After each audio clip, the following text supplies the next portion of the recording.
Hi, everyone. Just looked at York County's role in World War One, and now today we're going to take a look at is York County's role in World War Two. And York County has some fantastic leaders, some fantastic stories, some stories of sacrifice, some stories of support for our military, for our people that are serving us in World War Two that are even more significant than what we had in World War One. So let's get into it here.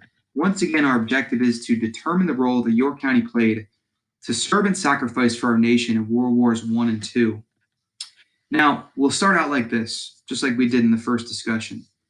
Yorkers served honorably, volunteered in World War II. We actually had, within World War II, we had 20,000 York Countyans that served in World War II, one of which is the guy you see in the top right. This is Paul Rupert, who led an attack against the German forces in Belgium after sniper fire felled his commanding officer. He and his platoon took out a nest of Germans, took out 14 prisoners, all the while facing blasts of 3 artillery shells a minute. So this guy is a fantastic leader, brave as can be, leading our soldiers. And also, you see some pictures of our York County nurses in the bottom right there. But altogether, 20,000 York Countyans served in different facets of the war for our nation. Now, another piece here that did not show up within our discussion of World War One and did not exist at that time is how York County used its production, used its factories to support our military, to support our country during a significant war. In World War II, we had some fantastic business leaders, whether it happens to be Thomas Shipley or S. Forey Laux, but an array of different business people that realized we could support our country with all of our factory facilities. We could try to convert what we make into producing things for our military. And so we made everything from machine guns to tanks to anti-aircraft guns to different nuclear bomb parts. But we created all sorts of stuff in York County, and all of this was under the realm of what's called the York Plan.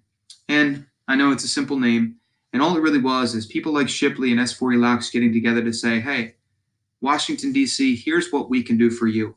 Here's what we can convert our facilities to produce for you. And we got tens of millions of dollars worth of contracts.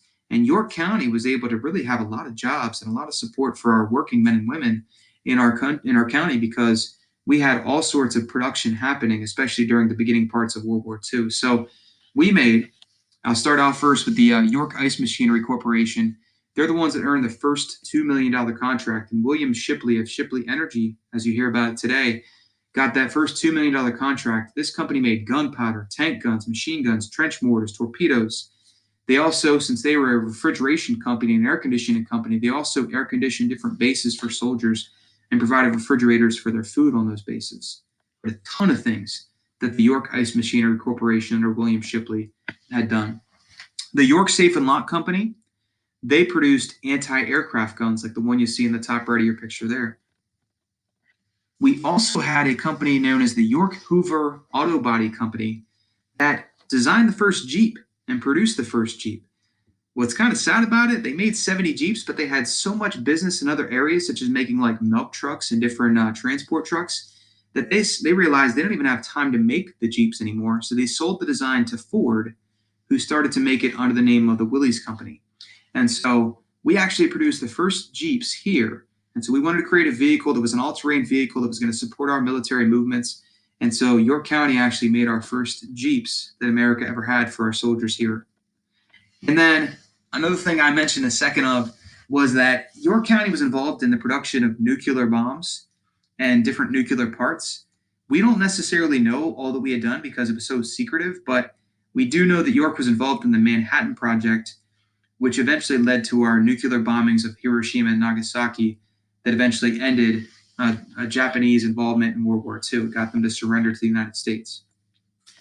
Now, let's get to the heroes of things.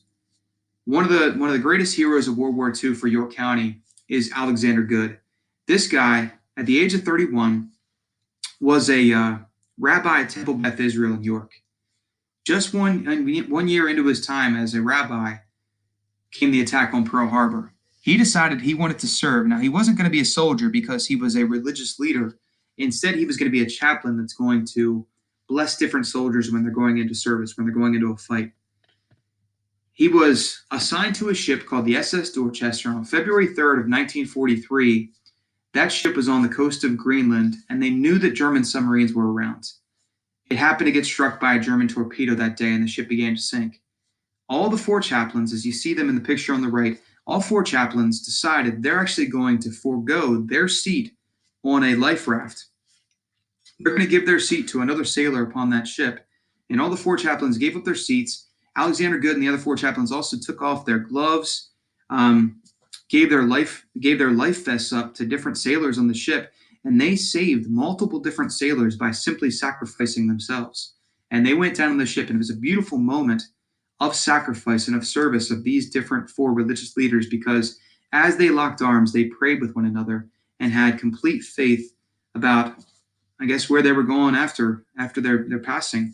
But all those sailors looked at this as just a moment of they had so much gratitude for what these guys had done as they sacrificed themselves to save other human beings.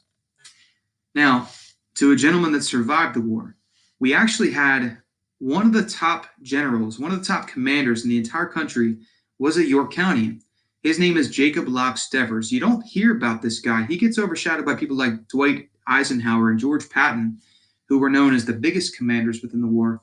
But Jacob Devers deserves his due. He was a four-star general, and he actually led an operation called Operation Dragoon.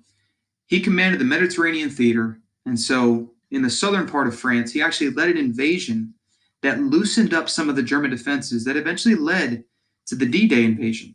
You guys may have seen the D-Day invasion, seen like a reproduction of it in Saving Private Ryan, and it's a pretty gruesome operation where we sent our soldiers to land upon the Normandy shore and all the different beaches of northern France. But what loosened up the Germans slightly was this first operation that Jacob Devers had led around the Mediterranean called Operation Dragoon. And it was a fantastic success, and it absolutely helped the D-Day invasion occur. But he was one of the main leaders in the entire country as far as World War II goes, but he never really gets talked about. But a tremendous four-star general, and we paraded like crazy for that guy once he came home because we wanted to show him the gratitude we had for him. Now, Jacob Devers, one of the reasons why he didn't have such respect, why people didn't respect him as much as some of the others, is because people within the Army thought he might be a little bit off. They thought maybe he wasn't so intelligent. And I feel bad for the guy because one of the reasons why they didn't think he was intelligent as some other people is because English wasn't his first language. The first language he spoke was Pennsylvania Dutch. And you can see some of the Pennsylvania Dutch translations on the picture on the right. But for him, when they would speak to him, he seemed like he was a little bit slow, like he needed to process some things. In reality, English just wasn't second nature to him. And so he did take some processing time, but people would think that he's somehow lacking intelligence when in reality, he had everything he needed. He was a fantastic leader in general, but he just doesn't get the kind of credibility and credit that Dwight Eisenhower and George Patton get. Now, just like in World War I, we ran a war bond drive, a Liberty Loan drive within the country. And in World War I, we saved $30.4 million to give to our country.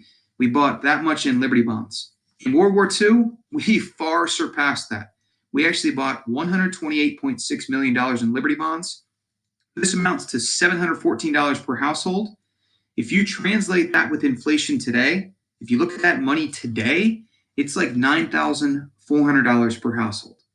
To think, once again, if war broke out today, would we have $9,400 in our bank accounts to say to our country, here, take this. I want you to support our fighting men and women. I want our country to win. Here, have this money. I support you. I want you to make sure we win so we can pay for different guns and things and planes and whatnot to be able to support our forces. I'm not sure if people have that money anymore. But that's how these people back then supported our country during World War II, is they would dig into their savings and give every single dime they possibly could to our country to help our country, help our fighting men and women continue going through this and help us win this war. Now, as far as the end of the war, I mentioned that Jacob Devers got a parade, but for the most part, we did not celebrate heavily at the end of World War II. And that's because we had so many different families that lost their loved ones in the war.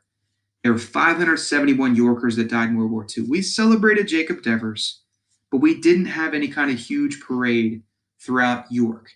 So there wasn't any kind of big parade on Market Street, nothing like that. We had some very quiet church services, some ringing of some church bells, some basic things to try to thank our soldiers. And our soldiers were thanked and appreciated, so it's not like we forgot about them. But we didn't want to embarrass, especially the mothers that lost their sons over in France and in Japan. We wanted to make sure that we respected the grief they were going through with what they faced themselves because of World War II. Now, that being said, even though York City and York County didn't throw a huge parade, they didn't stop some of the smaller towns from doing so. And I love this picture on the right because this is Dallastown, Main Street in Dallastown. And when our soldiers came back, we wanted to make sure to celebrate them. So we did just that. So we actually rolled out the red carpet for our Dallastown soldiers in 1945, but a beautiful little parade there that we threw for them. And this is strictly just Dallastown service people. And so it's not like these are all people from York County, but Dallastown seriously in itself served heavily within World War II. Now, what you have left here, you're going to do a quizzes game to finish this up, to go back through World War I and World War II. So if you need to go back to anything to kind of review it a little bit, and you can play the quizzes game as many times as you want to, but on the next slide you have, you're going to have that link to the quizzes. So go ahead and play that next, and I'll see you next time.